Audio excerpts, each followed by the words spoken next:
E no mestrado eu mostrei como que as doutrinas modernas de yoga, né, os livros modernos de yoga, se ressignificaram no contato com a ciência. E aí o que me surgiu de pergunta para o doutorado e que me fez sair a campo é, beleza, mudaram, mas o que tem de novo no Brasil? Assim, e o que pensam os yogis brasileiros? Essa era a minha pergunta. A gente tem, o que mais me estimulou é como a gente tem, jogar no Google lá, sai 200 bilhões de páginas de yoga, meditação para cura de diversas doenças. O que me questiona, o que me faz indagar é, e a espiritualidade continua? Essa que é a linha que eu tenho conversado com a galera, sobre a espiritualidade do yoga. Que ele cura doença, que ele salva pessoas, que ele tem um viés para a medicina e para cura e terapia, isso a gente já sabe. Eu quero saber, o que eu quero conversar é sobre a espiritualidade.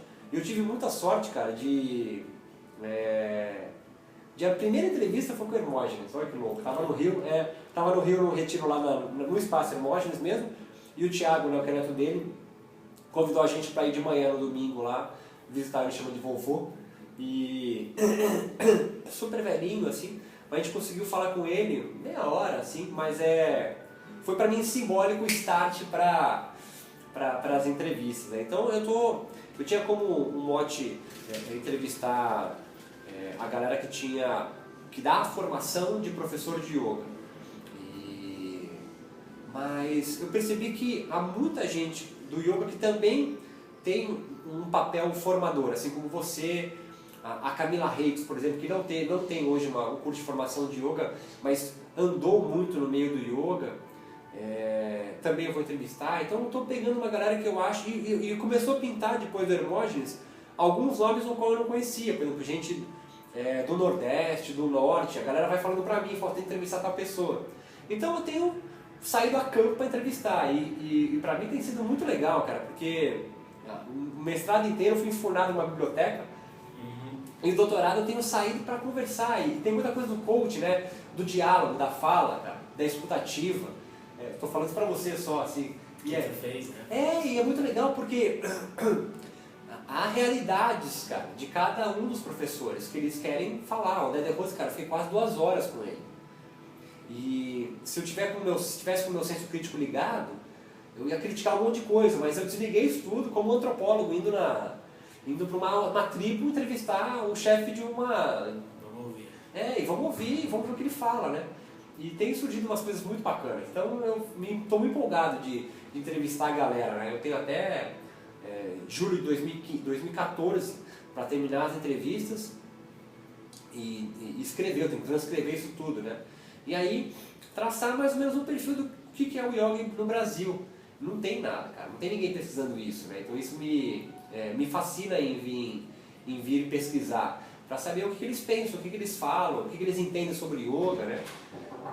E tem surgido algumas coisas que tem pontuado cada um deles, assim, que é muito bacana. A primeira, muito engraçada, é que o yoga está numa descendente, assim.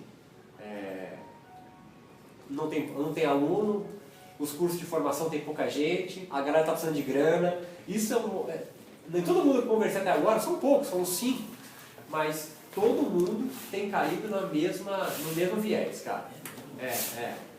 Estamos sem grana.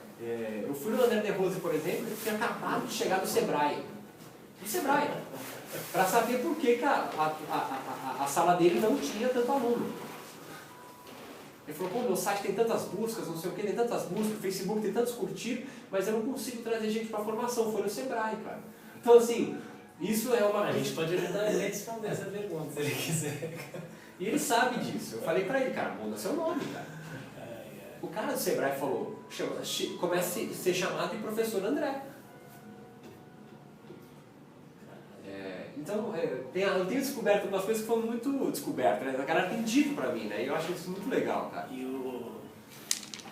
não é só isso, eu acho, né? Acho que ele não tem um espaço, né, cara? Ele tem lá na Pompeia, né? O espaço Mahal ali, tem 2 salas ali. Não é muito grande, mas tem 2 salas. Tem a formação dele de professor de yoga, tudo. você joga no Google, como ele falou, ele mesmo falou, joga no Google André de Rose e aparece coisa do pai primeiro, né?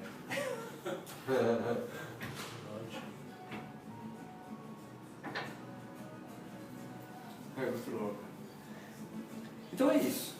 Né? Então meu interesse em você é saber o que você pensa sobre yoga, não se preocupa com nada, assim, te mostro tudo que for dito. A entrevista do Marcelo foi engraçadíssima, obviamente, né? Marcelo, óbvio, foi muito engraçado. Sem nenhuma papa na língua, dela também não. Eu tenho tido essa sorte, assim, as pessoas têm falado, assim, né? Têm se preocupado muito. E isso é bom, porque eu vou coletando informações sobre isso. Então, o que eu geralmente começo perguntando é a tua trajetória até aqui, onde você aprendeu yoga, de onde você veio, suas influências, enfim. Por que yoga? Cara, eu tava pensando nisso hoje. É mesmo? Aliás, eu acho que eu penso nisso todo dia. A minha história com yoga, eu acho que é diferente um pouco da grande maioria, porque eu fui conhecer yoga em casa através da minha mãe e eu só fui tomar consciência porque minha mãe foi buscar yoga quando eu percebi que ela estava sofrendo, ela estava com depressão. Que ano que nós estamos falando? Né? A gente está falando de 88. Não sei o que, 9 anos. 87, 88, eu tinha de 8 para 9 anos. Porque a minha avó faleceu e eu tinha 7 anos. Isso foi em 82. E aí eu fui percebendo a minha mãe muito triste e deprimida. Né? Eu lembro que eu ia para a escola e quando eu voltava ela estava deitada na cama. E aí eu tomava meu cafezinho, ia brincar e quando eu voltava ela estava fazendo janta e sempre chorando. Né? E eu perguntava ao molequinho para ela, você está chorando? Ela, não, estou cortando cebola. E mesmo sem cortar cebola ela estava chorando. E aí meu pai deu um livro para ela, chamado Yoga e Saúde, do seu Varajani Sudiano, que é o primeiro livro que entrou em casa, assim. E ela começou a ler esse livro, porque ele tinha uma parte prática. Ela começou a aplicar aquilo um pouco e daquilo se motivou a fazer aula de yoga com uma professora que tinha no Jaçanã. Então seu pai pegou um livro desse?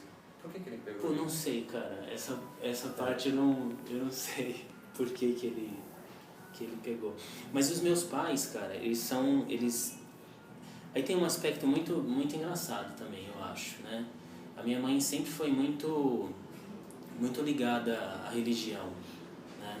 Eu acho que a minha família, no geral, assim, a família do meu pai é muito, muito católica, né? Eu tenho um tio bispo, não sei se você sabe disso. Não. O irmão Bispo mais legal? velho, chama Dom Fernando Legal. Tem até ponte com o nome dele aqui, na Zona Leste. Ele foi bispo de Itapeva, de Limeira, e aí ele montou o bispado aqui em São Miguel Paulista. Tá vivo, hein? Tá vivo, tá aposentado agora. Ele é irmão da sua mãe? Não, ele é irmão do meu pai, o irmão mais velho. O irmão mais velho da família, o filho mais velho da família é quase um santo. E o meu pai é a ovelha negra. Tem 18 anos de diferença entre eles. Caramba. Muito legal. E aí minha mãe sempre foi muito buscadora, assim. Minha mãe frequentou de tudo que você possa imaginar. Tá? E aí ela foi buscar, acho que ela encontrou no yoga uma forma que mexia com o corpo dela. Né? E eu acho que ela aprendeu a lidar melhor com as emoções e um autoconhecimento diferente. E eu me lembro que os meus irmãos estudavam de manhã e eu estudava à tarde, né? Porque eu sou mais novo e tal, não tinha o horário. E aí eu acordava de manhã com a minha mãe fazendo uns barulhos estranhos, né, cara? Que eram os pranayamas, Kapalabhati, o sopro do Ra, né? E aí ela ficava lá fazendo, eu ficava olhando ela praticando assim pela frestinha da janela da sala, lá no quintalzinho que a gente tinha lá. E aí eu fui percebendo que ela foi melhorando, sabe? E à medida que ela foi melhorando, ela foi procurando conhecer mais, foi fazer formações, muito contra gosto do meu pai, porque ela foi buscar mais conhecimento, né? E ele se incomodava, porque vai estudar de final de semana, né? Tá fora de casa.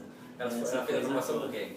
Ela fez a formação com um professor, primeiro essa professora dela, que chamava Maria Helena, E aí depois ela foi fazer uma formação com um cara, ou ela tinha De Rose ou ela tinha o Cláudio Duarte. Tá. Que é o cara que ele se intitulou Yoga Clássico. Tudo aqui em São Paulo? Tudo em São Paulo. Ficava na rua 7 de Abril, no centro de São Paulo. Tá? E aí foi a primeira formação que eu fiz também. Né? Ah, com o Cláudio Duarte? Com o Cláudio Duarte. Primeira formação que eu fiz. Ele tá vivo ainda? Ele tá vivo ainda. É um cara legal depois. Trocar ideia. Cláudio Duarte. E aí, Beto, eu fui percebendo assim que, ela entrou nisso, cara.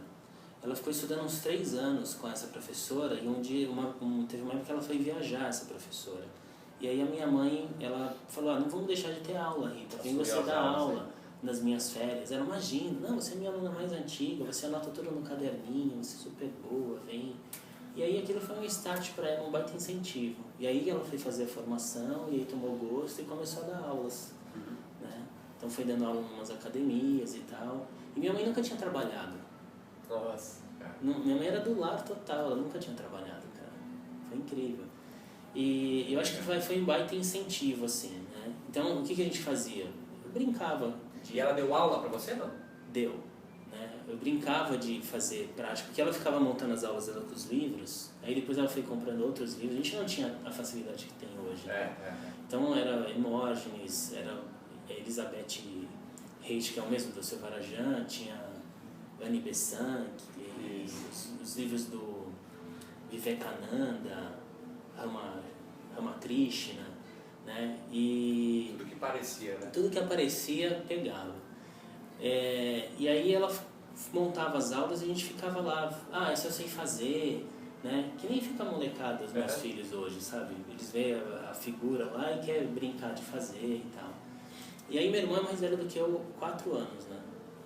E aí ele começou a fazer também uma formação. Ele tinha de 17 para 18 anos, se eu não me engano. Nossa, super novo, cara.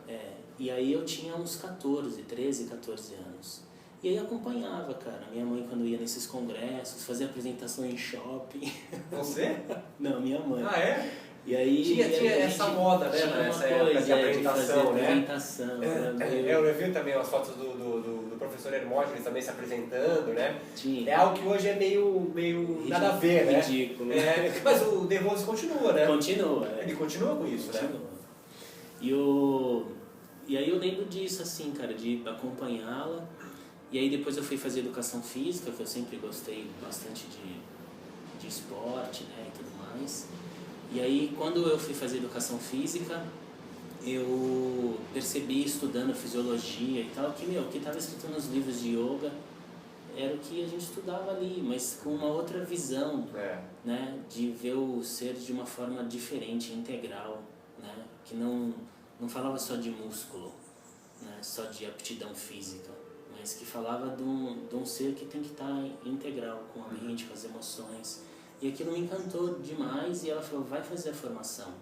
Né? Aproveita que você está no último ano e vai fazer a formação também. Né? Então, e aí eu fui fazer você fez a formação? Mas aí eu já praticava com ela, ela dava aula numa academia, eu ia lá fazer aula. Eu bem que ia fazer aula e ela só dava aula para as velhas. Né? E ficava aquelas velhas peidando na aula inteira. E era aquela época das esteiras, né?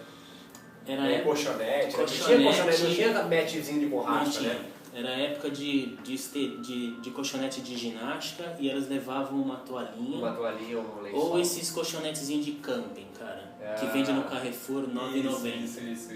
Né? Era aquilo que ela usava. Azul, né? E aí ela tinha ela mandou fazer uma faixa assim com o símbolo do Om escrito Yoga Clássico. E aí ela colocava no vidro, cara. Ela tem. Nossa, ela tem lá em que legal. E ela colocava no vidro assim pra tampar, pro pessoal não ficar vendo. Tá.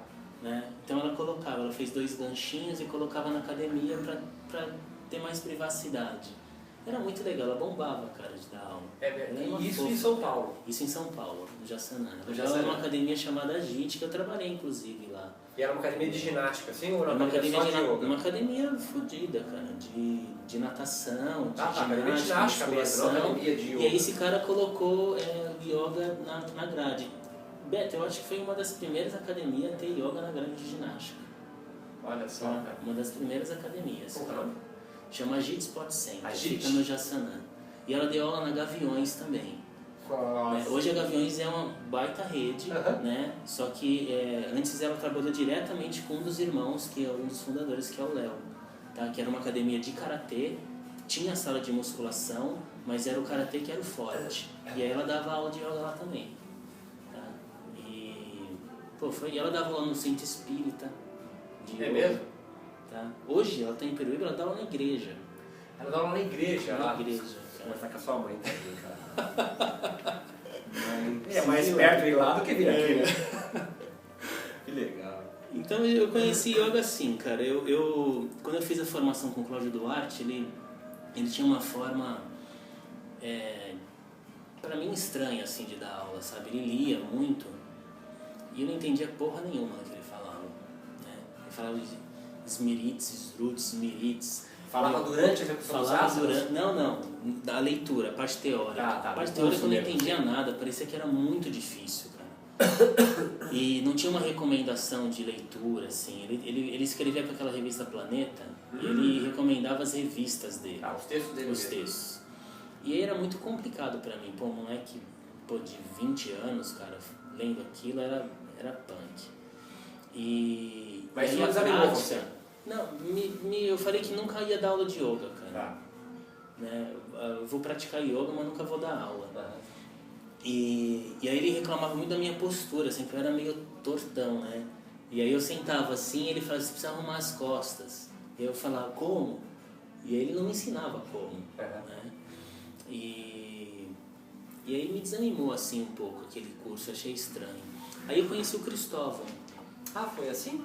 Aí eu conheci o Cristóvão, porque 18 anos, porque assim, com o Cláudio Duarte estudou, minha mãe estudou com ele, estudou a Ana Cristina, que é outra pessoa que você pode entrevistar. A Ana Cristina, ela foi esposa do Cristóvão. Tá? Eles se conheceram na viagem que eles fizeram para a Índia, junto com o Cláudio Duarte. Que era agora? Isso 98. Tá. 97. Tá com 20 e poucos anos, estava então? Não, 97 a 98. 22 anos. Você conheceu ele há pouco tempo, cara? Não, conheço ele antes de ir pra Índia. E aí eles foram pra Índia... Você conhece ele antes de ser o Cristóvão, né? Antes de ele começou a praticar yoga, o Cristóvão, com o Osnir Kujemota, que é outro cara bacana de você esse já tá. Eu já fui no Shivalaya já... ele começou a praticar com ele, porque o Osnir tinha feito um curso de Iyengar e voltou e ensinou as práticas pro Cristóvão. O Cristóvão disse que fez um tempo e depois ele ficou praticando sozinho. Tá. Isso aí lá, voltou. Isso lá perto da São Bernardo do Campo, acho que eles são, ou de Santo André, lá do ABC, tá. que eles são do ABC. Né? São do ABC? O Osnir e o Cristóvão do ABC. O Roberto também, que é um outro cara fudido, que ele tá meio fora, assim, do... Roberto é um cara... Puta, eu não lembro o sobrenome dele. Tá. Mas é um cara que me impressiona. O Cristóvão deve saber. Sim, deve saber. Bom, eu conheci o Cristóvão porque a gente praticava com o Cláudio, fazia o curso, o meu irmão, a Ana Cristina, e aí eles foram para a Índia. O meu irmão não, a Ana Cristina foi com o Cláudio Duarte e o Cristóvão foi nessa viagem junto. Lembra uma viagem que eles ficavam, sei lá, 1 mês, 2 meses. Tá? O Cláudio Duarte voltou. E o Cristóvão resolveu ficar na Índia. Tá? E ficou junto, e a Ana Cristina também. Eles passaram 1 ano na Índia, tá? Viajando. Tá? Quando eles voltaram, 98, hein? 97 ou 98, se eu não me engano. Quando eles voltaram companheiros. Né? E aí eles começaram um negócio junto. A Ana Cristina dava aula num apartamento no primeiro andar da Avenida Paulista, cara. E aí quando eles voltaram a gente começou a trabalhar com eles. Ele já voltou com uma formação de Astanga. Fudido pra você entrevistar, Marcos Ceará. Põe aí, Marcos Ceará, que a gente vai arrumar o contato desse cara. Ele tá metido na floresta, em algum lugar. É mesmo? Meu irmão tem um contato dele. E aí eu lembro, cara, que eu até fui fazer, eu tava praticando com o Cláudio, fui fazer um estágio com o Marcos. Ele falou, vem acompanhar aqui que eu vou substituir eles. Porque eles tinham voltado, depois de um tempo eles foram pro Peru. E aí ele ficou substituindo lá, cobrindo as férias do Cristóvão, depois que eles voltaram da Índia. E eu fui fazer uns estágios lá. E o yoga já tinha esses nomes, essas marcas? Não, era yoga. Não, era toda essa... Era yoga. Tá. E aí o Cristóvão trouxe o Ashtanga Vinyasa. Eu nunca tinha ouvido falar dessa prática. O Cristóvão praticava Ashtanga. E aí o meu irmão praticava o Ashtanga de sábado. Ele só dava aula de sábado lá. Tinha um grupo lá no AP deles fazer. E um dia eu jogava bola de sábado, cara. Claro, um dia deu uma merda lá, não sei que não teve o jogo. E meu irmão falou, vamos lá fazer o yoga. Eu falei, vamos, tô fazendo porra nenhuma. Né? E aí que eu fiz a primeira aula de Ashtanga. Que eu quase morri no domingo, né? Eu imagino. Porque ele falou, você já pratica, então segue aí. Ele não dava aula, ele falou, segue aí. Ele faz a prática e vocês vão copiando. E aí, a gente fui seguindo, tá? E fui fazendo, eu conhecia já o Surya Namaskar e tal, e fui fazendo e beleza. E aquela porra não acabava nunca. Não acaba nunca. E meu irmão só falou assim, quando chegar a ponte é que tá acabando, e a ponte não chegava. Quando a ponte chegou, tem mais uma prática de invertida, né? E aí depois disso a gente fez 40 minutos de pranayama e depois 40 minutos de meditação direto. Não tinha almofadinha, não tinha porra nenhuma. Tapetinho de borracha? Nada. A gente tinha um tapete que eu uso ainda, esse tapete, que é um tapete de EVA com uma mantinha de algodão. Eu comprei, é maravilhoso, é o melhor, cara. E aí a gente fazia... Tem que... É o seu cheiro, cara. Exatamente. E aí eu fiquei sentado assim, eu não aguentei ficar, eu caí nesse dia. Eu caí, cara, e eu tive assim, várias experiências que eu nunca tinha tido na vida. Via coisas, cara. Tive um estado alterado mesmo de percepção. Foram o quê? Mais de 2 horas? Foram umas 2 horas de prática? 3 horas e meia, cara.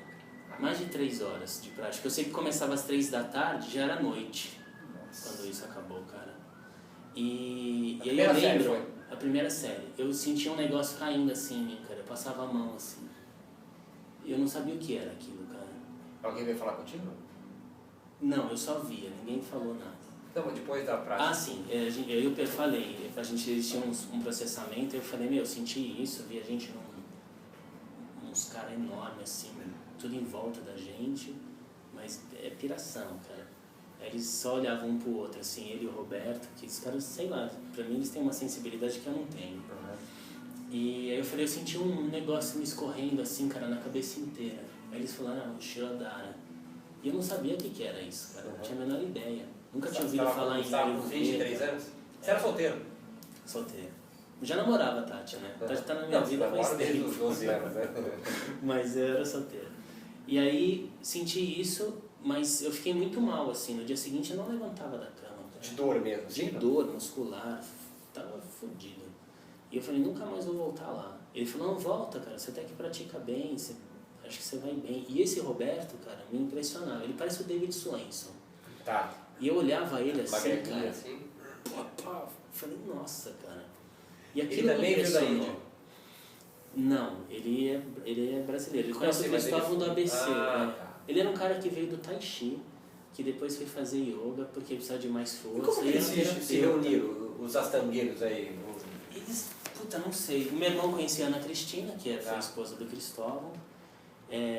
E a partir daí era um grupo pequeno. Tinha eu, o Cristóvão, o Roberto, meu irmão e eu de homem. E tinha 3 mulheres que eu nunca mais vi na vida, que só ficavam chorando, sabe? Na hora da meditação elas ficavam chorando lá, porque davam as coisas nelas, elas ficavam chorando. Mas jovens, né? Jovens, não tinha ninguém com 50 anos lá, 60 anos. Não tinha. Essa foi a minha primeira experiência. Depois eu tive alguns convites para dar aula de yoga, tá? E aí eu nunca quis. Na verdade, um colega meu que eu ia praticar em casa, porque eu falei, eu quero voltar a fazer isso, mas eu não vou voltar lá. Eu comecei a praticar mais sozinho em casa, porque a gente tinha montado um espaço para minha mãe na nossa casa, para ela dar aula. E aí eu ia praticar lá, né? Eu tava nessa parada assim de querer praticar mais. Ia sozinho, cara. Pegava a tarde e ia praticar. E uma vez um amigo falou assim, Duda, o que você vai fazer? Eu falei, não, deu horário, eu vou praticar. Eu era meio, sabe, tem que ter o horário. Total. E aí ele falou assim, eu posso ir junto? Eu falei, vai lá, cara, mas eu não vou te dar aula, eu vou praticar e você me segue. Meio naquele estilo. Só que ele foi, cara, e aí eu já saía do meu lugar, ia lá, arrumava a mão, aí voltava. Tu já era formado em educação física, né? Já. Aí eu olhava o pé dele, aí ia lá mexendo no pé dele, aí daqui a pouco eu já tava dando aula pra ele. Falei, meu, vamos corrigir aqui, não sei o que, lá. Ele falou, pô, meu, caramba, você me arrumou um monte de coisa, que eu vou arrumar umas amigas aí pra gente vir dar aula. Eu falei, ah não, meu, não sei o que, não, vou arrumar.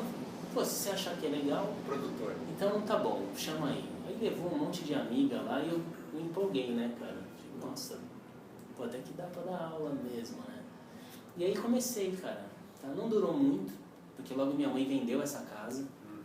E aí eu saí da casa, fui alugar uma casa em São Paulo, porque minha mãe foi embora, né, pra Peruíbe. E aí eu fui tendo convites para dar aulas em academia, né? E aí eu falei, bom, beleza, então vamos começar, né? Só que eu acho que eu preciso me desenvolver mais para dar aula. Só com o que eu tenho, eu acho que não é o suficiente. E aí eu fui fazer uma entrevista na antiga Fórmula. Quem foi a menina que me entrevistou, e era para eu ser o estagiário dela, era a Cat Lobos. Tá. Vai entrevistar ela? Não estava na minha lista, mas posso colocar. Cat Lobos, cara. E aí a Cat, ela me fez algumas perguntas, e aí eu percebi assim, eu falei, caramba, meu, o que eu sei. E se eu quero começar a dar aula, acho que é melhor começar logo, cara. Porque olha os professores que a gente tá tendo. Ela estava começando também na época. E aí eu aceitei o convite e fui ser assistente dela. Né? Ela foi pra Índia, foi a primeira viagem que ela fez pra Índia, eu fiquei cobrindo as aulas dela e dava aula de Ashtanga. Porque nessa época também eu... Mas já tinha nome de Ashtanga? Não dava aula de yoga. Eles chamavam de Power Yoga, né? Ah, Power Yoga já tá. E aí, mas eu dava a base do Ashtanga. Surya, posturas em pé, uma coisa mais fluida, mas sempre com correção, sabe? Com uma pedagogia uma coisa didática ali, procurando refinar essa didática, assim, que eu acho que sempre foi legal. E aí o Cristóvão montou um curso, cara, isso foi em 99. Já na Cantareira? Não, na Paulista. Ele montou um curso de praticantes de Ashtanga. Tinha 10 pessoas. E aí eu falei, pô, vou estar nessa, vou entrar.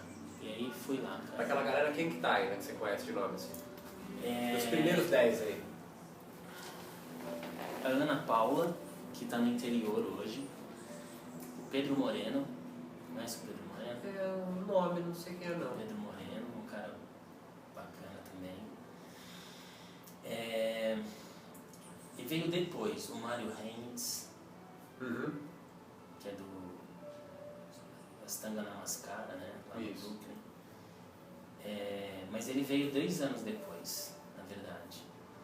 Mas desse primeiro grupo era isso. A Ana Morena, que era tanta Ana que a Ana Morena dava lá no Prema ainda. A Ana Cristina, que é a esposa. Eu acho que só, cara. Teve uma galera que nunca tinha uma senhorinha lá que, praticava... Um ano de curso? 1 ano, todos os dias. Segunda, sexta, todo dia, cara. Todo dia. E aí esse curso deu continuidade. E aí eu fui trabalhar na Fórmula, fui trabalhar numa academia chamada Estilo Livre, né?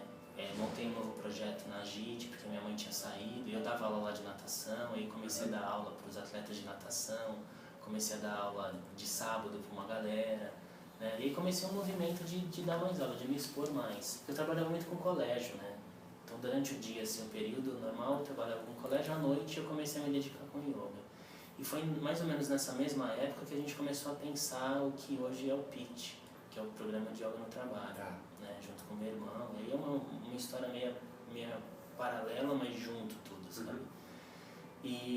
Mas eu nunca queria ter dado aula de yoga, cara. Eu comecei porque os convites que foram aparecendo e eu abri assim e falei, pô, acho que se a coisa tá surgindo dessa forma, vamos experimentar. E já tinha alguma preocupação de cura de doença? Cara, eu nunca... Se falava disso? Não? Olha, eu nunca pensei em faz trabalhar... Astanga aqui, faz tal, a yoga que vai melhorar, não sei o quê, enfim. Alguém gripado faz o Astanga? Ou faz a prática, enfim, faria naquela época? Estou falando daquela época específica, assim. A recomendação que a gente tinha é se está com febre, não faz. Era isso que a gente falava só. O resto... Mas não tinha nenhuma fala nesse sentido, assim? Não. Eu sempre tive uma coisa assim, Beto, pela minha formação de educador físico, que, eu não vou curar nada. Né? Eu não vou cuidar de doente. Eu vou dar aula pro cara saudável. Pra ele manter a saúde dele por um tempo maior, sabe? Nunca tive essa preocupação de o cara vir com algum problema e vamos ajudar ele a melhorar esse problema. Tá? Eu acho que a prática em si, ela possibilita esse equilíbrio. Né? Então, eu acho que se ele fizer uma prática que é adequada, se ele fizer uma prática no tempo dele, respeitando suas limitações, tá? Ele só vai ter benefício. Né? Agora, eu nunca peguei um cara com um problema específico, porque aí eu acho que tem que ser um trabalho muito personalizado, muito individual. E eu sempre dei aula para grupos. Né? Então, nunca tive muito essa preocupação. Às vezes a gente faz uma ficha de anamnese antes, vê que o cara tem um nível de estresse super alto, que tem alguns problemas, algumas dores, ele começa a praticar, daqui a pouco o cara relata que não tem mais nenhum problema, que melhorou o aspecto emocional, ele tem mais cuidado com ele mesmo, porque eu acho que uma coisa vai levando a outra. Né? Ele começa a praticar e começa a perceber que se ele come uma besteiraiada, ele vai passar mal, né? Então ele começa a escolher melhor o que ele vai comer, ele começa a prestar atenção que ele precisa descansar melhor, né? Que não dá pra ficar abusando da saúde, porque quando a gente é muito jovem, a gente tem muita saúde, muita disposição, a gente abusa mesmo. Né? Depois a gente vai sentindo que a coisa vai meio que ladeira abaixo, né? Então eu acho que isso a prática vai ajudando o cara a tomar essa consciência. Tá? Pelo menos aonde eu dei aula sempre foi um pouco isso, assim. Eu dei aula em algumas academias que eu mantive sempre um tempo considerável. Né? Nunca trabalhei num lugar que foi pouco tempo, assim, pelo menos de 3 anos para mais. Né? Então fazia um grupo bacana. E tu acha que nos teus grupos hoje, o que os alunos vêm buscar e o que você pensa sobre o que eles vêm buscar com o yoga? A questão da saúde é ainda a parte mais importante. Eu acho que sim, nos meus grupos sim. E tu acha que a prática de yoga esse aspecto conduz a um outro lado da espiritualidade ou não? Isso cabe a cada um. Eu acho que tem as duas coisas, Beto. O aluno que vem buscar, tem aluno que vem buscar porque o médico pediu, porque ele ouviu que é bom, porque ele leu que é bom e ele identificou que ele tá estressado e que está com pouco foco na vida e que yoga e meditação pode ajudar.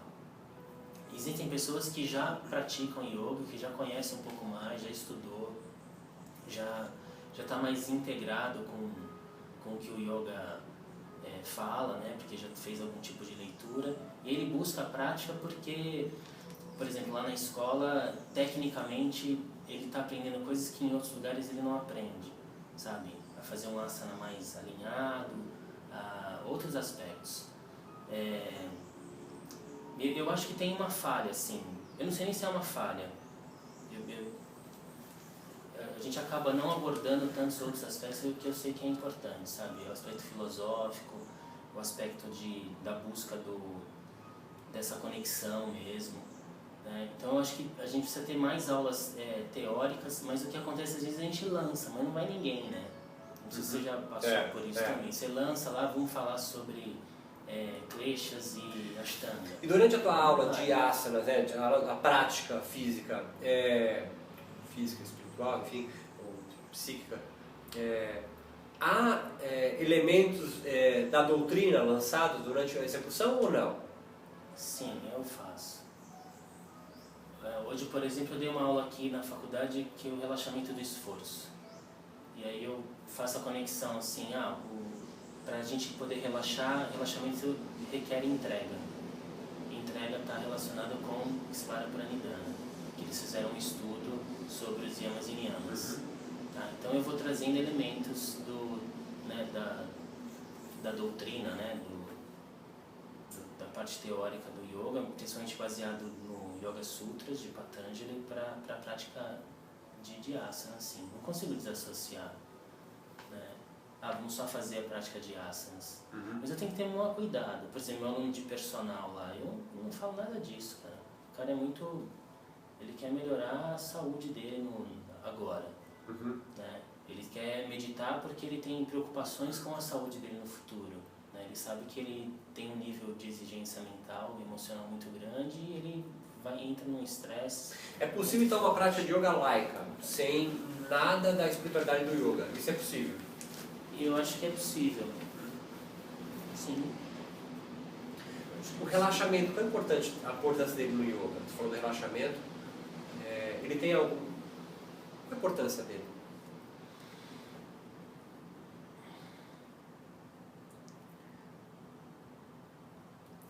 Eu sempre que eu entro numa sala para dar aula, Beto, mesmo em cima da minha esteira para praticar, eu penso qual que é o propósito daquilo tudo. Né? E aí eu vou me basear no conceito de Patanjali, Yoga Chitta Vritti Nirodha. Tá? Então eu acho que quando eu vou fazer uma prática de asanas, eu vou fazer aquela sequência de posturas e depois faço os respiratórios e vou relaxar, ou vou meditar, ela é para cumprir esse papel, né, de apaziguar os movimentos da minha mente, de apaziguar os pensamentos, as emoções. Né? Então, se a prática ela cumpriu isso, eu considero que foi uma boa prática. Né? Eu acho que sempre tem que ter um momento de apaziguamento. Né? Mesmo que seja curto, mas tem que ter. Mesmo que eu faça um exercício e observa os movimentos, como é que tá. Faz e observa. Ou faz e deixa um tempo maior no final para observar. Tá? Ou não vamos fazer nada. Vamos fazer uma coisa bem suave e vamos aprofundar mais nessa autopercepção, né? Desses movimentos da consciência, da mente. Eu acho que esse é o principal. A técnica que eu vou usar para chegar nisso,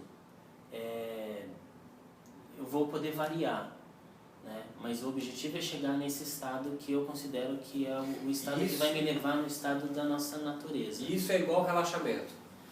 O Chitta Vritti Nirodha necessariamente leva a um estado fisiológico, um estado mental também de relaxamento, de diminuição do estresse. Sim, isso para mim é o relaxamento.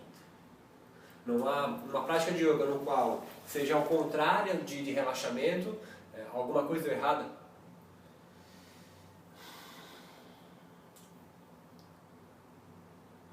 Caralho, que pergunta do caralho, hein, meu? Repete de novo pra eu... Uma prática no qual não acontece o relaxamento, não conduziu para o Chitta Vritti Nirodha? Você falou que o objetivo é atingir, né, o Chitta Vritti Nirodha, seguir Patanjali, e eu estou tentando saber de você se o Chitta Vritti Nirodha é relaxamento, está ligado uma coisa com a outra, diminuição do estresse e diminuição das flutuações da mente, das emoções, como você colocou? Eu acho que, para mim sim, eu acho que sempre vai ter que ter um relaxamento físico e psíquico no meio do processo ali. Senão não consigo atingir esse estado. Por quê?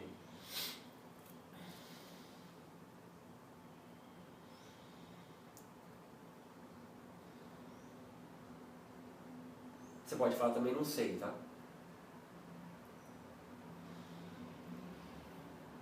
Porque... Por que o relaxamento é importante para o yoga? Cara, eu acho que sim. Sei lá, acho que descaracteriza, cara, a prática. Eu não consigo pensar na prática só... Pô, eu posso fazer uma prática de só vou fazer sura e pá, e vou sair bombando, entendeu? Tá? Eu até fiz isso já de... eu acho que a prática ela te harmoniza, sabe? Eu posso usar técnicas de yoga que vai me harmonizar e que vai me deixar apto, pronto para aquilo que a vida está me solicitando naquele momento. Né? Então, geralmente, vou falar da minha vida, né? Claro. Bombando. sabe? É atividade, você sai, vai dar uma aula, é trabalho, é andar nessa cidade muito louca que é São Paulo, sabe? Isso te gera um estresse, tá? Te leva a um nível de expectativa, de ansiedade muito grande. Você tem horário para chegar, você pega o trânsito e não chega, né? E aí eu percebo que às vezes eu tenho que chegar em casa e tenho que fazer uma prática para poder, sabe, apaziguar, para me harmonizar, tá? Porque senão eu sinto até dificuldade de dormir, né? Então eu preciso diminuir essa agitação, sabe, do dia a dia. Mas também eu percebo que tem momentos, por exemplo, de tarde para mim, né? Hoje, por exemplo, eu acordei super cedo, então para eu poder estar nesse ritmo e tal, num determinado horário eu preciso às vezes de uma prática que me dê energia e que me mobilize para poder dar continuidade na solicitação do meu dia. Tá? Então às vezes tô meio sonolento e fazer uma sequência de Surya Namaskar, umas posturas em pé, sem fazer o relaxamento, sabe, vai me tirar desse estado de torpor e me deixar num estado de alerta para poder cumprir as solicitações. Tá? Então assim, mas você praticou yoga ali? Pô, eu usei técnicas de yoga também, para me deixar mais apto para aquilo que a vida está me solicitando. Tá? Que eu não consigo perceber, eu sei lá, parece uma doideira que eu vou falar agora, mas pô, a minha vida é a prática de yoga. Não consigo pensar, agora eu vou praticar o yoga. Cara, eu estou praticando yoga o tempo inteiro. Ou pode falar, caralho, né? Claro, pode. Depois do Marcelo. E aí eu estou praticando yoga a vida inteira, porque o yoga para mim é estar num estado de integração, de união, sabe, que é o significado da palavra. Com o quê? Né? Comigo mesmo, com a vida, com o outro. Né? Eu não consigo estar aqui, falando com você e estar com a cabeça em outro lugar. A minha mente até devaneia, mas, eu consigo perceber e trazer a minha consciência para cá. E não é assim com todo mundo? Sabe? Eu acho que tem pessoas que têm mais dificuldade, dispersa mais. Né? Eu acho que o treino da prática do yoga ajuda você a ficar focado por mais tempo. Eu acho que é natural a gente dispersar, mas eu acho que a prática favorece a gente ficar focado mais tempo naquilo, porque a gente está treinando o foco o tempo inteiro. Então eu considero que a minha vida, por trabalhar com isso e tudo, eu estou pensando em yoga e respirando. Como que é a tua prática pessoal? O tempo inteiro. Você tem uma rotina assim? Beto, esse ano eu tô meio fodido, né, cara? Não sei se você sabe, mas eu me machuquei, né, cara? Não sei se foi a prática, a vida, sei lá. Mas o ano passado eu descobri que tava com a hernia de disco. Até que você falou, me confortou quando você falou, eu tenho duas. Na lombar também? Na lombar. E aí travei, fiquei mal, cara. Fiz um procedimento aí de quiropraxia e me pinçou o ciático. Fiquei uns 6 meses ruimzão, cara. Agora eu tô bom. Então eu deixei de fazer a prática física do yoga. Eu deixei de praticar asanas. Tá? E num certo momento me deu uma certa angústia. Né? Mas depois eu comecei a ressignificar aquilo. Sabe? E perceber que minha prática de yoga ela vai além da prática de asanas. Tá? Então eu posso estudar, eu posso meditar, eu posso fazer pranayama e posso principalmente observar minha conduta com o outro. Tá? E aí eu acho que eu pratiquei muito mais, né, do que na época que eu subia na esteira e fazia asanas, entendeu? Então hoje a minha prática ela é o dia a dia, cara. Então eu percebo que eu vou andar e correr, eu consigo ter o mesmo foco e presença de quando eu estou fazendo posturas. Tá? Eu acho que o asana me ajuda a manter meu corpo saudável. Eu não gosto de fazer outros exercícios, cara. Sou meio apesar de ser educador físico, eu sou meio preguiçoso. Sabe? Eu não gosto de fazer musculação. Eu gosto de pedalar, eu gosto de caminhar, eu gosto de nadar de vez em quando, mas eu não gosto daquela coisa, sabe? Pô, tem que fazer esse treino e tal. Entendi. Né? Eu até quero me submeter a algo assim de Mas antes da sua hérnia, como que era a sua prática? Eu praticava todo dia, cara. Era prática diária do quê? Prática diária. O Ashtanga, depois de um tempo eu não fazia mais a série toda do Ashtanga, mas ela era a base da minha prática. Eu subia na esteira e fazia Surya, fazia posturas em pé, mas eu quebrava aquela estrutura. Tá? Então tinha coisas que eu já tirava da prática porque já me incomodava, adaptava. E tudo bem. E até um determinado ponto e depois fazia as posturas de fim, e aí beleza, aquilo acabou. Tinha dia que estava muito cansado fisicamente, então só fazia solturas, meditava e... Isso não te incomodava? Não me incomodava. Esse estado de yoga que você falou era mantido? Eu atingia tanto fazendo a prática de Ashtanga completa, série completa, como, sentando 15 minutos, sabe? Eu tinha o mesmo estado, tá? Parece que me conectava rápido com aquilo, entendeu? Mas hoje, se você se comprometer a fazer aquela série da primeira lá, que era a primeira vez que você contou lá, com a sua prática mais curta, é o mesmo estado que você atinge? Ou depois de uma série completa você dá uma respirada e fala, estou em outro lugar, ou não? Você atinge aquele estado com uma prática mais suave, entre aspas?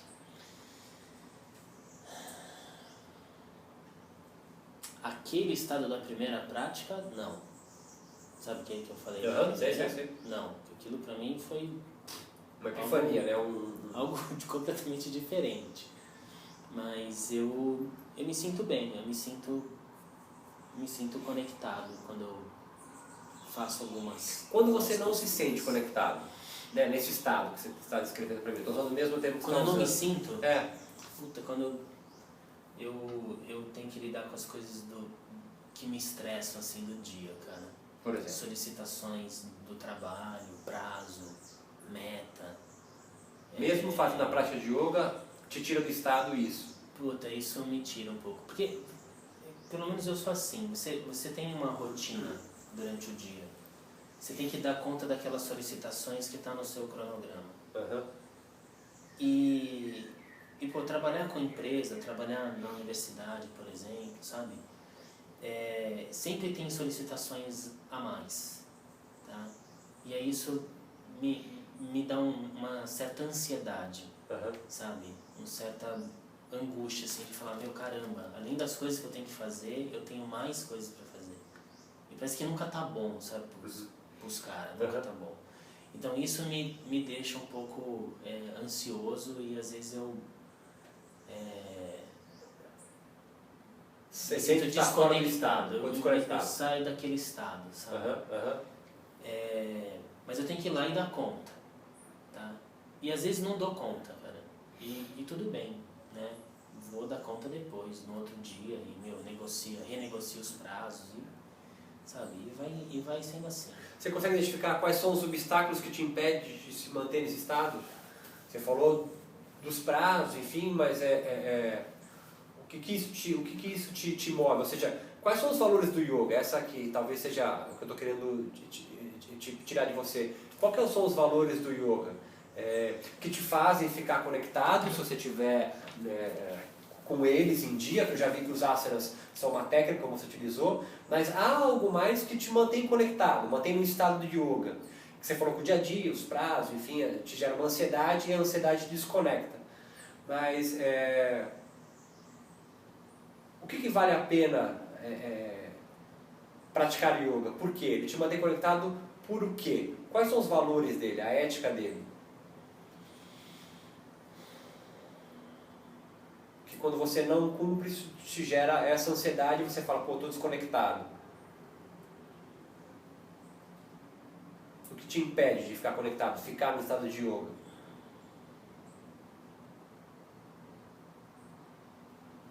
Cara, acho que o que impede sou eu mesmo, sabe? Eu que escolhi isso, né? De estar aqui trabalhando e fazer o que eu faço.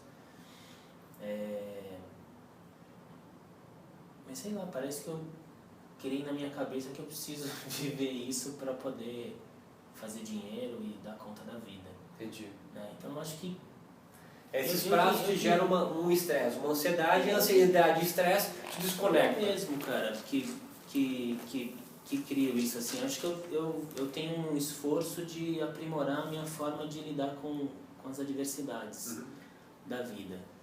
Então eu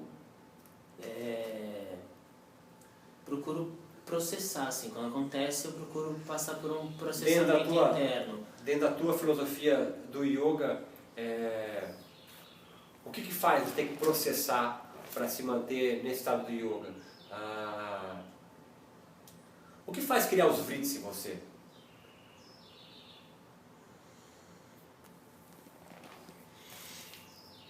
Você falou, a prática de yoga é para diminuir os vritis, estou seguindo o Patanjali, você disse.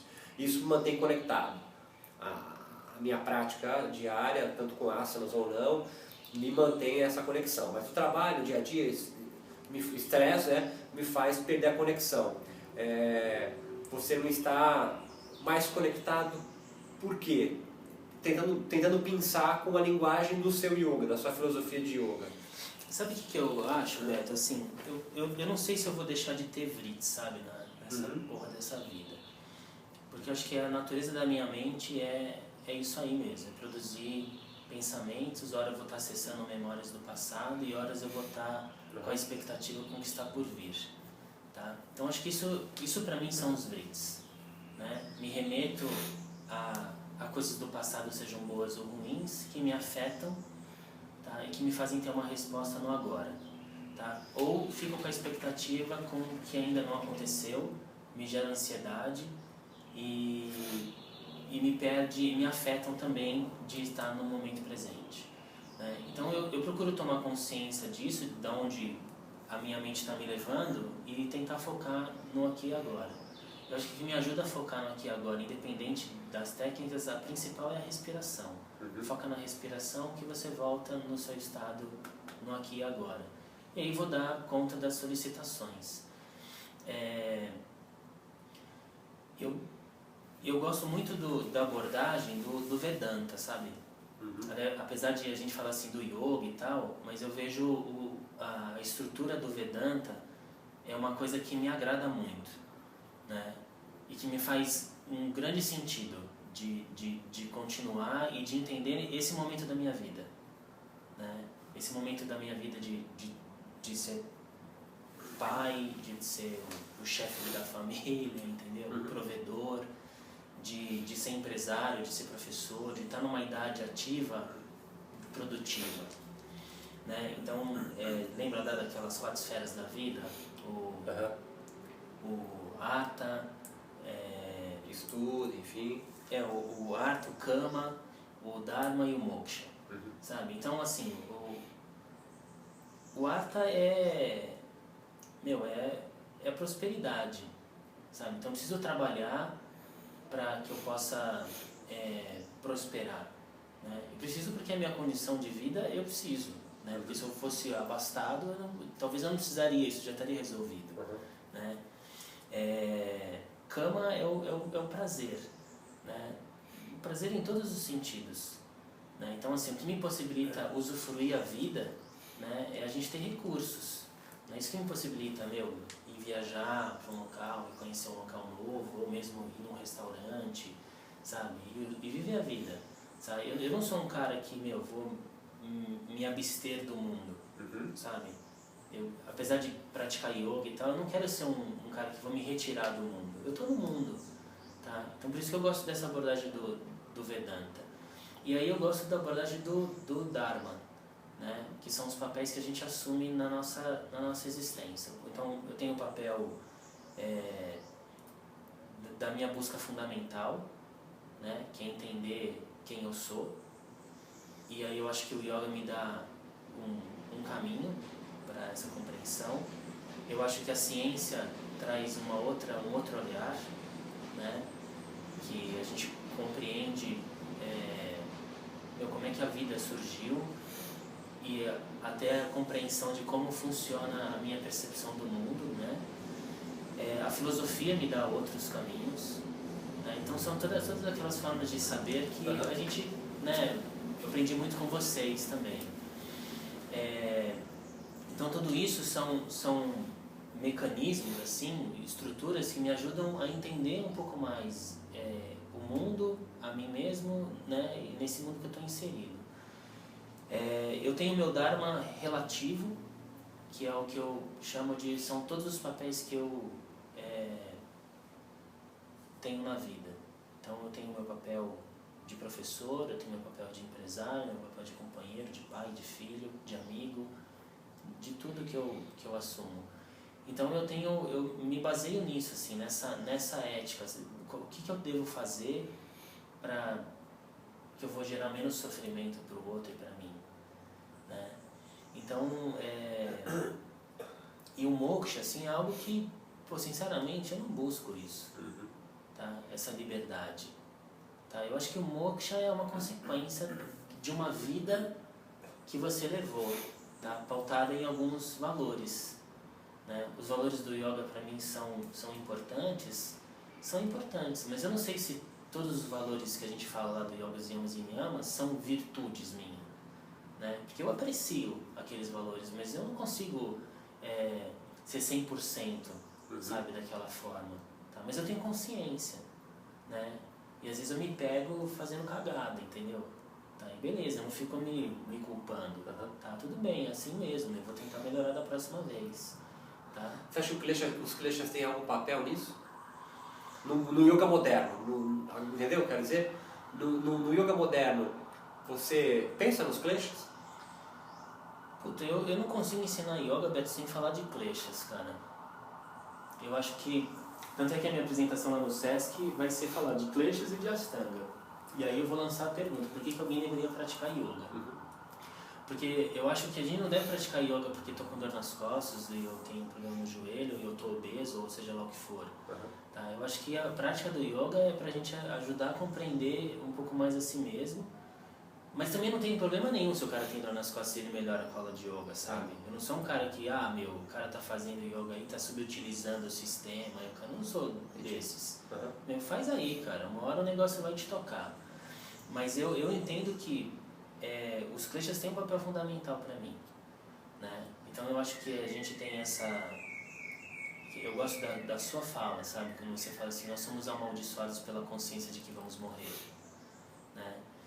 Então é o último klesha, é o quinto klesha, tá? Binivesa, o medo da morte. Eu acho que quando a gente percebe que a gente vai morrer, ou a gente faz aí uma escolha de viver a vida louca, de fazer um monte de merda, e que eu não vejo nenhum problema também se o cara quer fazer um monte de merda, desde que ele não influencie a vida do outro, tá? Mas eu acho que ele vai fazer um monte de merda porque às vezes ele é ingênuo e ignorante, e aí bate lá no avidya, né? Então eu acho que a partir do momento que a gente apresenta isso pro cara que está entrando no yoga, tá? O cara já vai falar, opa, peraí, deixa eu prestar atenção onde que eu estou me enfiando, tá? Eu não estou me enfiando num lugar que é só para eu melhorar a minha condição física, saber melhorar a minha consciência corporal e fazer umas coisas bacanas, entendeu? Tá? Eu tô fazendo yoga porque a proposta tem algo diferente ali, tem algo além, né? Eu tenho consciência de que eu vou morrer, a minha natureza é de aversão ou de apego, tá? A gente tem uma natureza egóica, e porque a gente é ingênuo e ignorante sobre um monte de aspectos que eu não sei explicar, que é um mistério da vida, tá? Mas que já foi escrito ali, que faz muito sentido para mim, tá? Eu não tenho a pretensão de falar, essa é a verdade, mas isso hoje faz sentido para mim. Os kleshas geram estresse, né? Os kleshas?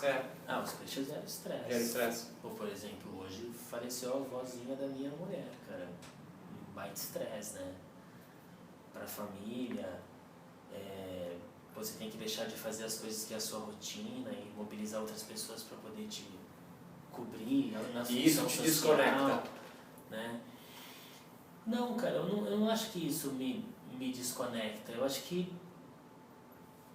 a prática do yoga vai me ajudar a me conectar com isso na vida também, sabe? Eu acho que o yoga não é só, beleza, agora eu vou fazer o yoga e vou me suspender da vida. Eu acho que o yoga é uma prática que me coloca na vida, para ficar atento, presente, para dar conta da vida. Para mim é assim, tá? Eu não quero fazer um yoga para me desconectar da vida, né? Eu quero fazer um yoga para me conectar na vida, para me deixar, sabe, presente na vida, caminhando ali, sabe, na vida. Pelo menos pra mim é dessa forma. Você acredita em Deus? Caralho, essa pergunta, né? No barbudo, acho que não, cara.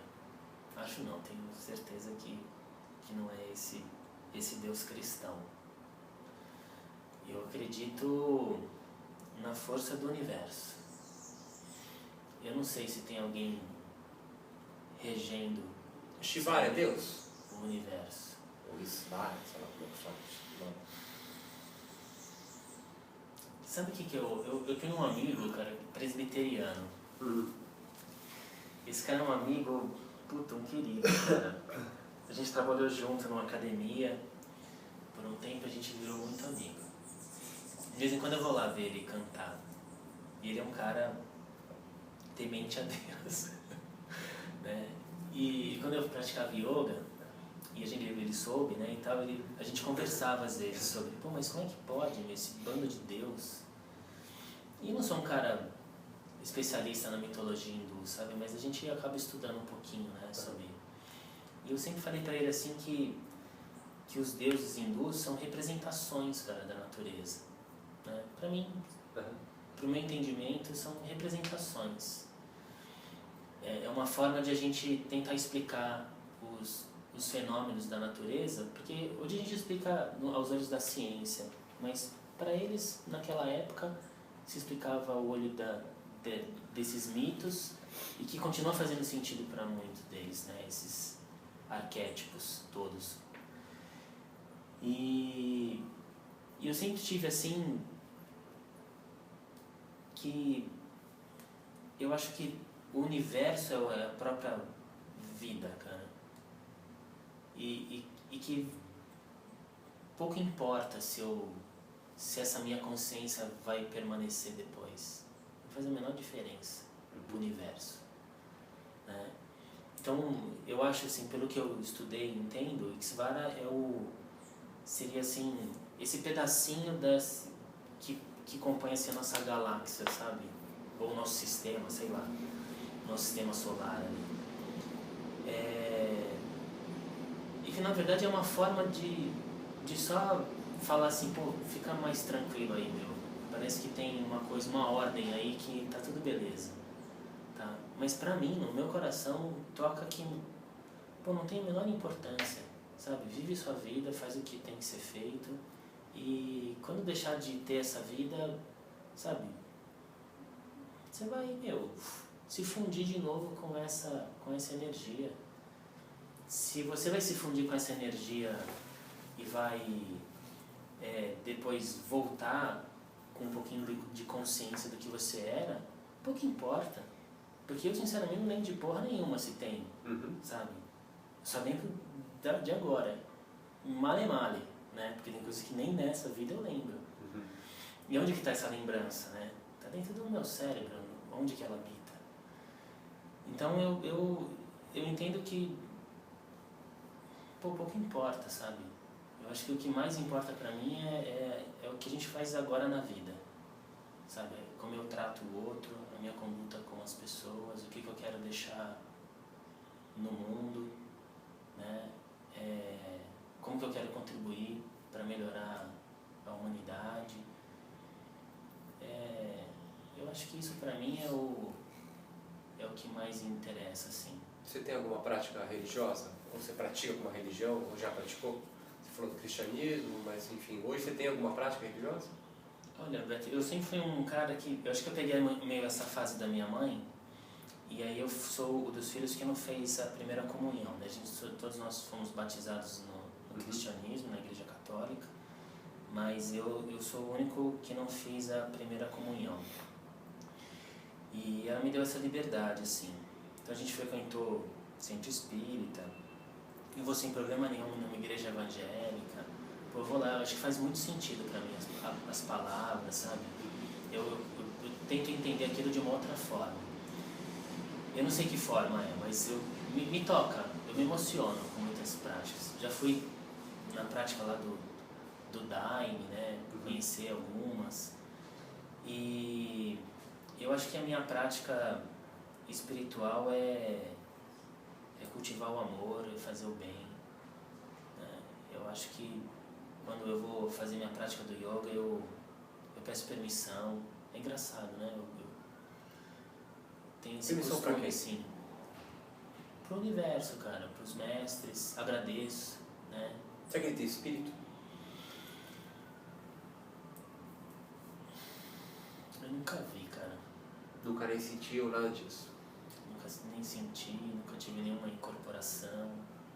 Quando já vi incorporações, mas pô, às vezes me dá uma coisa assim, falar, caramba, né, meu, o que tá acontecendo ali, né? Falar, você vê algum problema nessas imbricações que às vezes tem outras religiões fazem com yoga?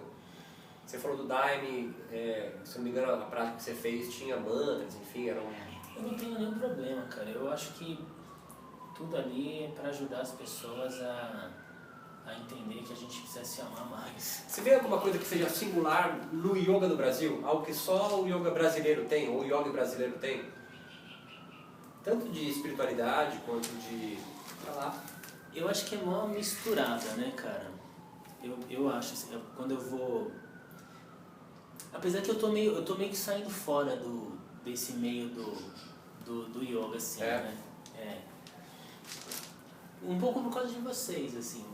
Depois que eu fui estudar com vocês naquela época, eu falei, caramba, meu, quanta viagem que eu fico escutando no meio do yoga, que o que esses caras falam pra mim tá fazendo mais sentido hoje, né? E que eu fazer a minha prática, eu não preciso estar enfiado em nem... Quem engana vocês agora somos nós. Hã? Quem engana vocês somos nós agora. Quem enganou vocês fomos nós. Não entendi. Quem enganou vocês agora, você sente, foi o Marcelo. Você falou que estava sentindo, não sei o que eles faziam, não tem muito sentido, não sei o quê. Não, de forma alguma.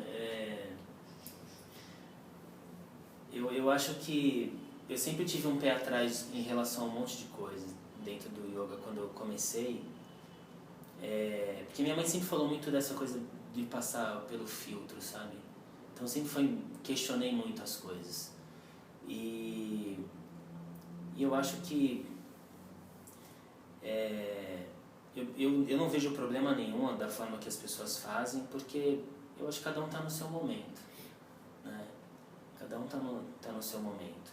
E para mim o yoga é uma prática que me ajuda a ficar em harmonia, em paz e cumprir meu papel no mundo e agir com amor. Eu acho que isso é o principal, assim. Meu, se existe um Deus, se existe um espírito, sabe? Agir com amor sem ser piegas é estar no estado do yoga, para usar o termo que você utilizou. Conectado. Estar plugado é estar... Eu acho que sim, cara. Eu acho que quando você está agindo pautado no amor, em fazer o bem, de ser compassivo e de ajudar as pessoas a despertar um pouquinho, eu acho que isso é o... Despertar para quê? Despertar para uma vida mais plena, cara, sabe? Livre de sofrimento, né? Acho que eu me incluo nisso também, né? Porque eu sou humano. A gente fica se apegando a coisas que só geram sofrimento. Né? A gente pode resolver as coisas de uma forma mais rápida, né? Eu percebo muito isso estudando um pouco mais outras coisas, né? Como o coaching, como a filosofia, né? Que muitas vezes a gente fica se apegando a coisas que estou ali no lodo, sofrendo, e que eu posso dar um start mais rápido. Esse despertar pode vir através do yoga, mas pode vir através da psicoterapia, pode vir através do coaching, pode vir através de qualquer outra técnica que ajuda o cara a enxergar além daquilo que ele está vendo. Você acha que o yoga é válido ainda para isso? Sim. Ele não está desgastado? Eu acho que ele é válido para isso, desde que os facilitadores, né, tenham essa consciência de que, o yoga pode ajudar as pessoas a despertar e não levar para um lado que, essa é a verdade, sabe? Pelo menos é o que eu entendo, assim. Né? Tu acha que o yoga... vem pro meu caminho, né? Eu acho que tem muito, eu acho que ainda tem muito isso. Vem pro meu caminho, vamos fazer isso, e essa é a verdade absoluta, que é aquela coisa meio de seita, de yoga. Tá? Eu acho que o yoga é aquela coisa de, entendi, compreendi, vou escolher ou não seguir essa prática, entendeu? mas isso me faz muito sentido, mas eu percebo, aqui na faculdade eu percebo muito isso nos alunos, né? Às vezes o cara não dá continuidade na prática dele, mas ele entende o conceito, tá? E aí a gente vai percebendo que às vezes vou encontrando pessoas falando, pô, eu sinto falta das aulas, pô, porque então não volta a praticar. Sente falta da prática. Sente a falta da prática, mas o cara entende o conceito, tá? E aí ele consegue, tem um momento que eu faço as respirações, eu medito, sabe? Eu relaxo, eu consigo eu pego um momento assim para dar uma apaziguada, e isso me gera um outro estado, né? Então eu tenho esses relatos assim da galera, principalmente daqui, que é uma galera muito jovem, entendeu? Eu acho que o yoga não está desgastado. Você acha que ele pagou um preço pelo seu encontro com a biomedicina, por exemplo?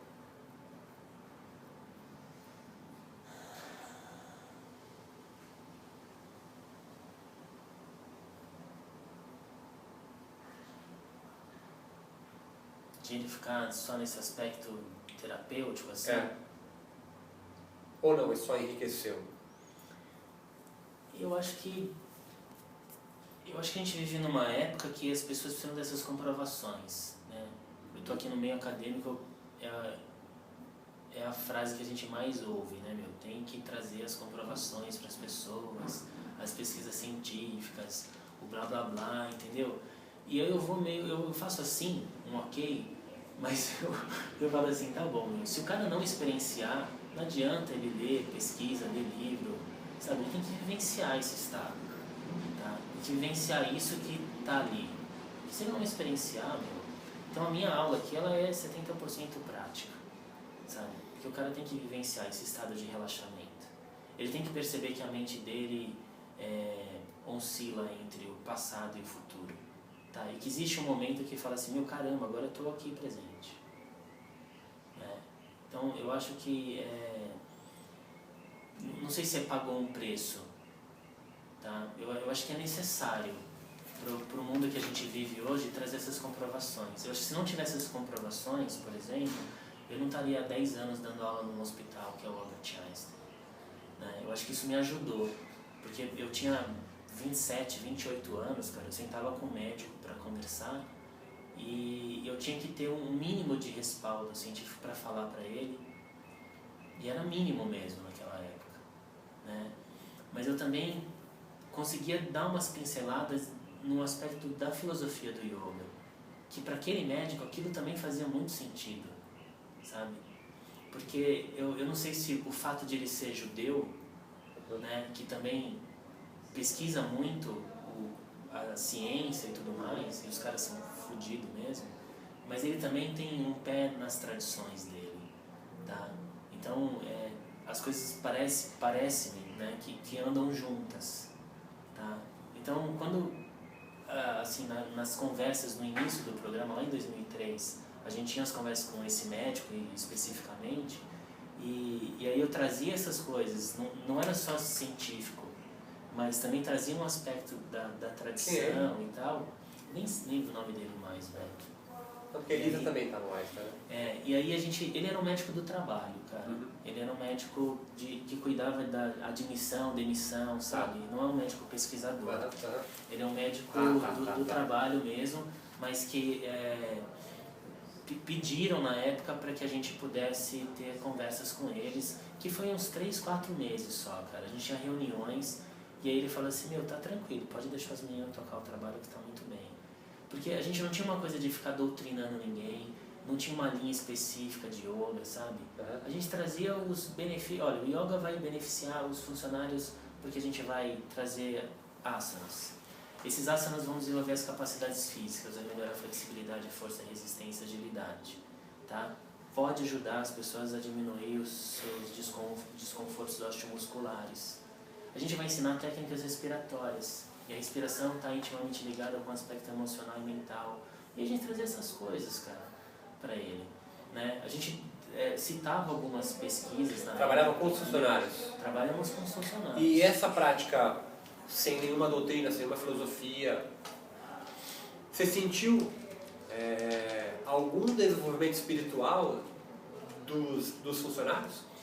Beto, eu entendo assim que eu acho que o que a gente precisa na vida é propósito, né? Então eu acho que a prática, eu percebi, eu fiquei lá 3 anos trabalhando, dando aula, depois eu me afastei e só fiquei na coordenação, né? Mas esses 3 anos, os primeiros 3 anos, era muito lotado, cara, era cheio, era demais, cara. Depois deu uma caída. Era obrigado ou era adesão voluntária? Voluntário, é. E eu tenho lembranças assim, cara, que de uma mulher falando, de uma aluna, ela falava assim, eu não imaginava que isso aqui era papião. Eu não tinha a menor ideia do que era yoga. Né?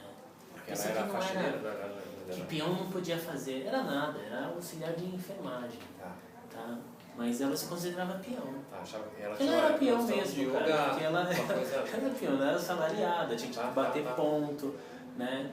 Ela achava que o yoga era para uma elite, sabe? Para aquela madame que não fazia porra nenhuma, entendeu? Ou para o cara que estava numa busca espiritual mesmo, tá? E ela entendeu nessa fala dela, assim, e ela foi uma aluna que frequentava, era assídua, sabe? E ela falava assim, eu agora tenho mais cuidado com o meu corpo, tá? Me deu um novo sentido para a minha vida, né? Me deu um novo sentido para o meu trabalho, me deu um novo sentido para eu cuidar da minha família, do meu filho, sabe? Então eu acho que ajuda a despertar um propósito se a pessoa não tem, ou ajuda a reforçar, sabe, os propósitos que ela já tem. O yoga para você é uma religião? Ou ajuda a pessoa a aceitar ou a abraçar o Dharma, né? Sabe? Lembrando que o Dharma são os papéis que eu assumo. Então, pô, se eu tô aqui no hospital e eu sou enfermeira, por exemplo, eu vou cumprir o meu Dharma como enfermeira enquanto eu estiver aqui, sabe? O meu propósito como enfermeira é esse, e eu vou cumprir. O meu propósito lá na minha casa é outro, sabe? Mas eu tenho esses vários papéis, mas eu sou uma pessoa só, que tem um propósito comigo mesmo, sabe?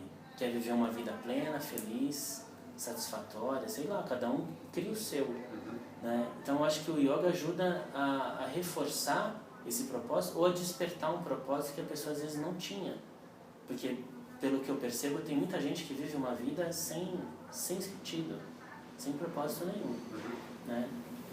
Eu acho que cabe a gente ajudar essas pessoas a refletirem sobre isso, mas deixar ela escolher qual que é o sentido de vida dela. Eu sempre tive isso. Tenho mais isso forte ainda agora depois que eu estou estudando coaching, porque não tem uma fórmula de felicidade. Cada um vai determinar aquilo que ele deseja, né? Cada um vai fazer o que bem entender, tá? Mas o yoga pode ajudar num determinado momento, pode ajudar durante toda a vida, entendeu? É da escolha de cada um, né? Eu não tenho uma coisa assim hoje e falo assim, eu nunca vou deixar de praticar yoga, sabe? Eu acho que o yoga na verdade já está enraizado em mim, já faz parte de mim, sabe? Vou estar praticando yoga, mexendo na terra, tá? Vou estar praticando yoga em qualquer atividade que eu fizer, porque o conceito de yoga para mim ele foi além das técnicas, sabe? Você entende o que eu estou falando? Entendo sim. Né? Porque, incorporado, né? Está incorporado, faz parte do meu dia a dia. Se eu ficar só sendo empresário, e abrir uma academia, entendeu? Ou se eu ganhar na Mega Sena, cara, isso está incorporado em mim. Isso foi sendo incorporado, adquirido em você com o dia a dia? Você consegue se lembrar antes? Você antes disso?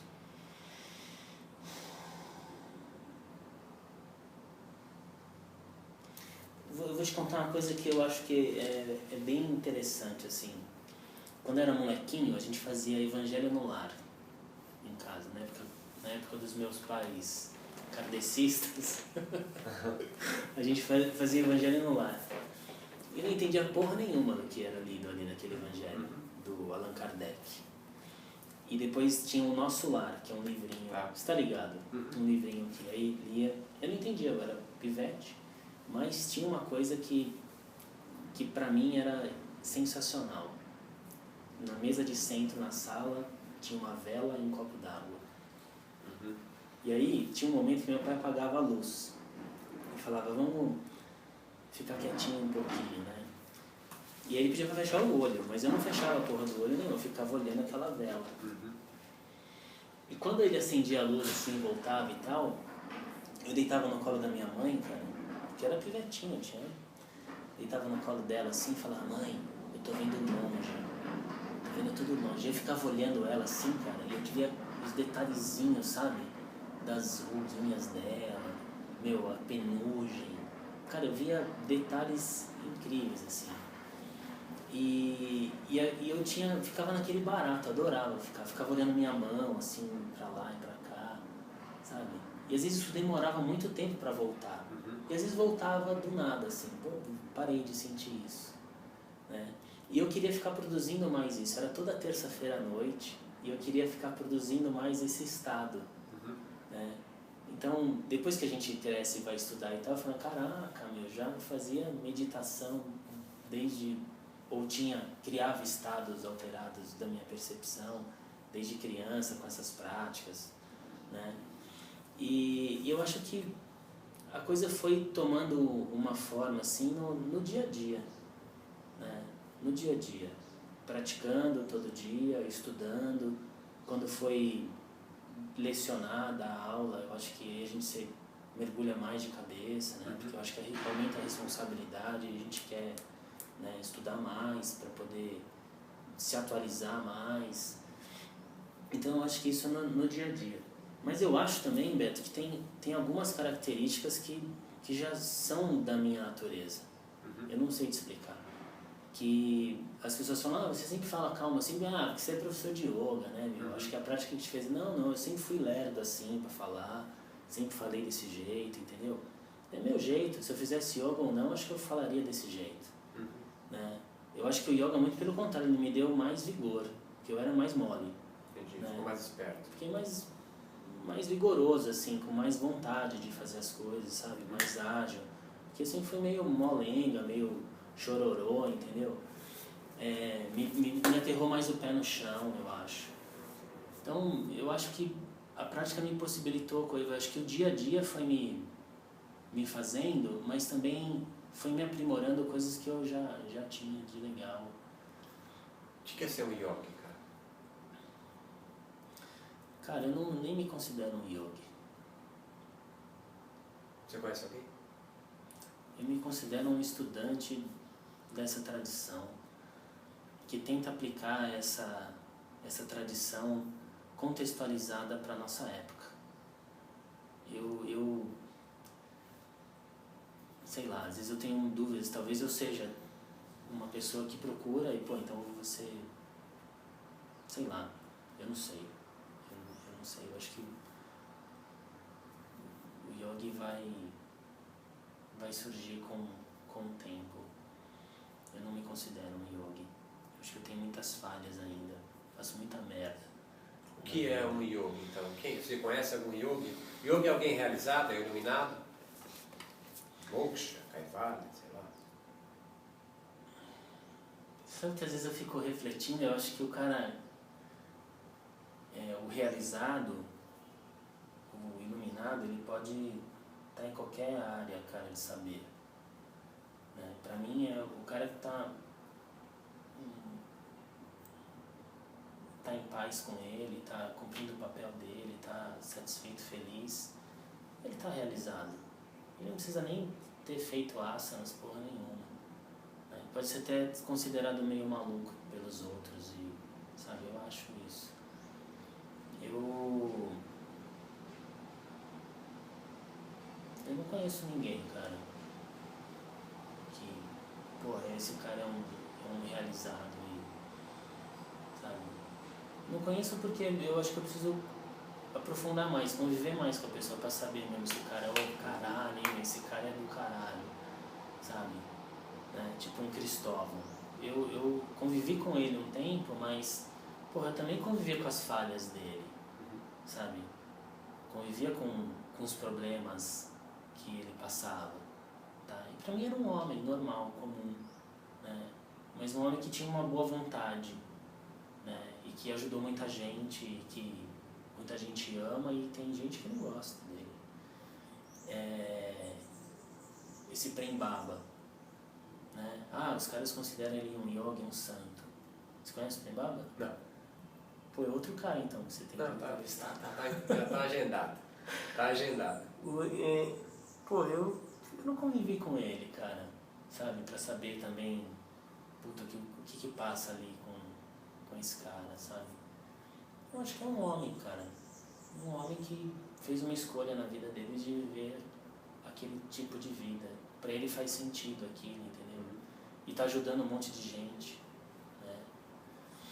E a gente não fica sabendo das pessoas também que de repente resolve seguir ali e se prejudica, né, meu?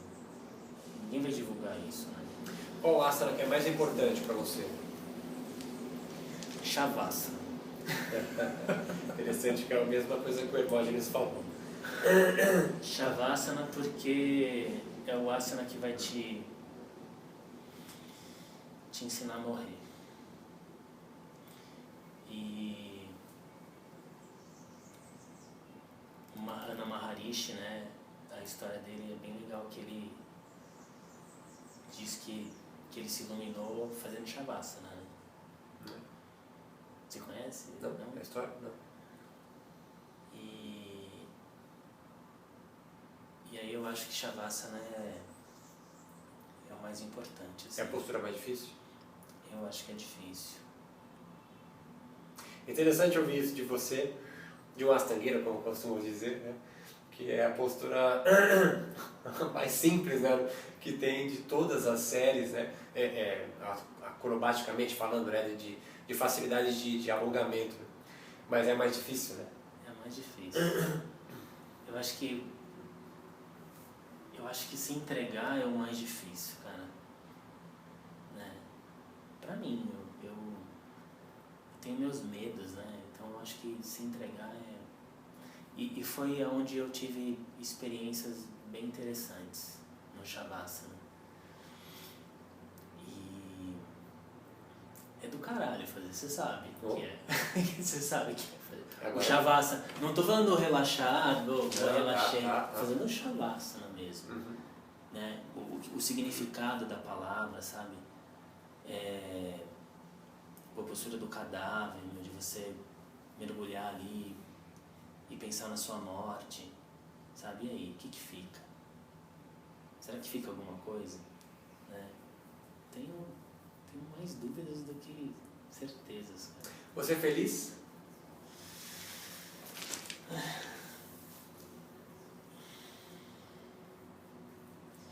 Eu sou feliz, cara. Sou feliz porque eu acho que o simples fato de estar vivo já é motivo de gratidão, de estar saudável. Mesmo tendo os problemas, eu sou grato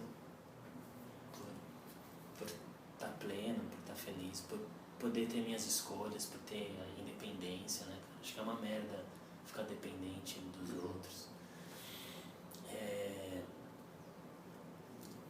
Eu fiz minhas escolhas e trabalho com o que eu quero. Convivo com pessoas maravilhosas na vida. Conheço pessoas incríveis. Acho que minimamente contribuo com aquilo que eu elegi como um propósito, que é ajudar, sabe, a despertar um pouquinho as pessoas, seja lá o que for que isso signifique, né? Eu sofro. O Marcelo e a Caritas ficam brincando comigo, o Marcelo fica falando, você é um monge aí, um bodhisattva, fala aí a verdade. Eu falo, aí a gente foi viajar para trabalhar em Campinas e aí a gente veio no carro junto, né? Eu vou contar isso que eu achei legal. E aí o Marcelo, não, então fala aí, só estão eu e a Caritas aí, fala aí que você é um bodhisattva, né? Fala aí, porque vai, porra. E eu falei, não, Marcelo, eu sofro, cara. Não, mas os bodhisattvas, eles escolhem sofrer. Porra, Marcelo, mas eu sofro sem escolher, cara. Eu sofro sem escolher. E a Caritas fica contando isso agora, o pessoal. Não, ele falou. E naquela tranquilidade, né, cara, lá atrás, a gente brincando, rindo. Eu falei, não, porra, mas eu sofro sem escolher. Eu não escolhi sofrer, não, cara. Eu sofro sem escolher. não, você só precisa escolher porque enquanto tiver sofrimento no mundo, você vai estar aí. Eu falo, não, cara, eu sofro sem escolher. Eu gostaria de não ter, mas... Então, eu gostaria de escolher sofrer. Ah, não, eu quero sofrer. Quero esse sofrimento aqui. Eu quero esse sofrimento, esse aqui não estou escolhendo porque alguém vai aprender com esse meu sofrimento. Ah, nada disso, eu sofro porque, sei lá. Mas eu sou feliz, cara. Eu me sinto no lugar certo, assim, né? Eu me cobro muito, às vezes eu acho que eu faço menos do que eu poderia fazer, sabe? Tem uma inquietação dentro que eu falo, eu faço menos do que eu poderia. E eu não sei como fazer mais, assim, por enquanto. Mas às vezes eu olho o que eu faço, eu falo, caralho, você já faz coisa pra caralho, sabe? Você já fez muita coisa e eu acho que é o meu papel mesmo, mas eu tenho uma inquietude, eu quero fazer mais. Isso é bom pra você? Essa inquietude? É bom essa inquietude pra mim. Porque eu acho que eu tô num momento de vida que essa inquietude me move.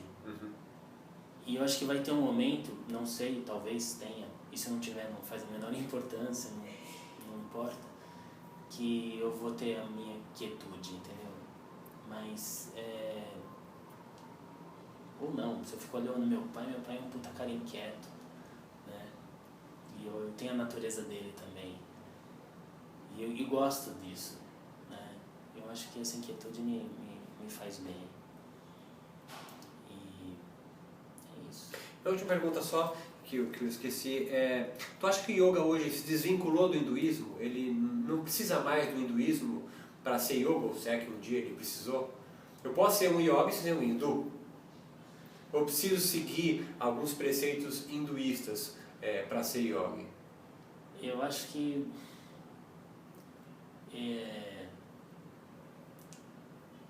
transcendeu, cara.